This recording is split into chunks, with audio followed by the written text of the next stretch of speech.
Lahirnya raksasa dagang, pembentukan dan cita-cita awal VOC. Verenigde Oostindische Compagnie, yang dikenal sebagai VOC, lahir. Perusahaan Belanda ini menjadi sangat penting. VOC adalah perusahaan dagang terbesar di dunia. Kekuatannya membentuk perdagangan dunia selama hampir 2 abad. Sebelum VOC, perusahaan-perusahaan Belanda berlayar ke timur, mencari rempah-rempah berharga. Ini menyebabkan banyak persaingan dan harga rempah-rempah tidak stabil. Pemerintah Belanda ingin perubahan, menginginkan satu perusahaan yang kuat. Maka, VOC dibentuk pada tahun 1902. Pemerintah Belanda memberinya piagam yang kuat.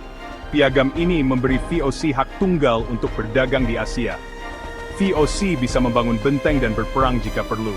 VOC bertujuan menguasai perdagangan rempah-rempah, mengincar rempah-rempah mahal seperti cengkeh dan pala. Rempah-rempah ini sangat mahal harganya di Eropa. At perusahaan ini mencandung besar dan nantatung fears monopolquis projenixia. Via, muncul stitades betis bar. Kan kaki di Nusantara kedatangan dan pendirian VOC di Indonesia. VOC dengan cepat melihat ke arah timur, ke Kepulauan Indonesia, yang dikenal sebagai Kepulauan Rempah-Rempah. Maluku, yang kaya cengkeh dan pala, menjadi sasaran utama. Kapal-kapal VOC tiba di Indonesia pada awal abad ke-17. Mereka bertemu penguasa setempat dan awalnya berdagang barang. Orang Belanda, dengan kapal dan senjata yang kuat, ingin lebih dari sekadar berdagang.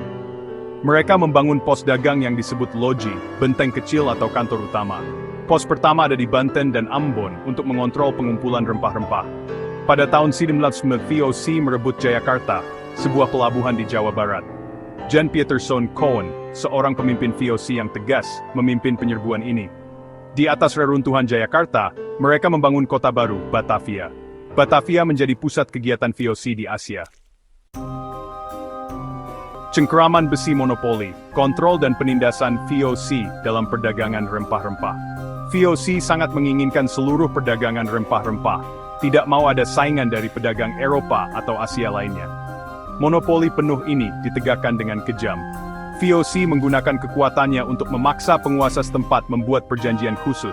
VOC punya tentara dan kapal perang yang kuat. Jika penguasa melawan, VOC akan berperang, menghancurkan perkebunan saingan. Ini memastikan rempah-rempah jatuh ke tangan VOC dengan harga yang mereka tentukan. Rakyat setempat menderita di bawah kendali ketat VOC, dipaksa menanam tanaman tertentu, seringkali hanya rempah-rempah untuk VOC. Lahan untuk makanan jadi berkurang, dan banyak yang dipaksa kerja rodi, membangun benteng atau memuat kapal. Kepulauan Banda adalah salah satu contohnya. Kepulauan ini kaya akan pala. Orang Banda melawan, karena ingin berdagang dengan bebas. Pada tahun Maret 21, Koen bertindak kejam. Sebagian besar Banda bunuh, dijadikan budak atau diusir. VOC kemudian mengisi kembali dengan orang lain. Puncak kejayaan dan bibit kemunduran, masa keemasan dan tanda-tanda awal kemunduran VOC. Abad ke-17 adalah puncak kejayaan VOC. VOC adalah perusahaan terkaya di dunia, dengan kapal-kapal yang berlayar di semua lautan. VOC menguasai banyak pelabuhan penting dan mendapat untung sangat besar. Para pemegang saham menerima keuntungan yang besar. VOC bertindak seperti negara, punya tentara, angkatan laut, bahkan mencetak mata uang sendiri. VOC memerintah wilayah luas di Indonesia dan Sri Lanka. Tapi, masalah mulai muncul. Korupsi menjadi masalah besar karena pejabatnya jauh dan pengawasannya lemah. Banyak pejabat mencari kekayaan sendiri lewat perdagangan gelap, ini merugikan perusahaan. Mengurus VOC biayanya mahal, dengan banyak pegawai tentara dan pelaut. VOC harus memelihara banyak benteng dan armada kapal yang besar. Perang melawan penduduk lokal dan saingan dari Eropa membebani keuntungan. Keruntuhan yang tak terhindarkan dan warisan abadi, pembubaran VOC dan peninggalannya di Indonesia.